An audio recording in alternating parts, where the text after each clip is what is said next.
¿Quiénes somos?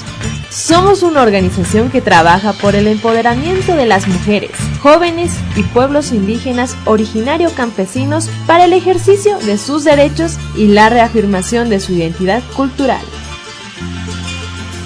SEDIMA fue fundado un 5 de septiembre de 1989 y es una institución de función social sin fines de lucro. ¿Qué hacemos? Formamos y profesionalizamos a mujeres y jóvenes indígenas en carreras técnicas para garantizar su acceso a la educación y mejorar sus oportunidades laborales. ¿Cuáles son nuestras principales áreas de trabajo? Área de empoderamiento político y profesionalización de mujeres y jóvenes indígenas originarios campesinos.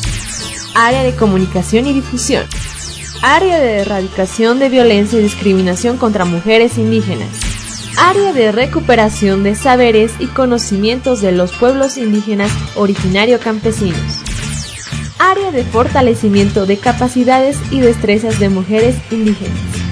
¿Dónde trabajamos? El SEDIMA desarrolla su trabajo en diferentes municipios rurales del país y actualmente tiene como área de trabajo El Alto, San Pedro de Curahuara, Zapaqui, Mocomoco y Jesús de Machaca. ¿Bajo qué principios y valores trabajamos? Equidad, justicia, reciprocidad y complementariedad, respeto y ejercicio de los derechos humanos, independencia política partidaria, ética y transparencia.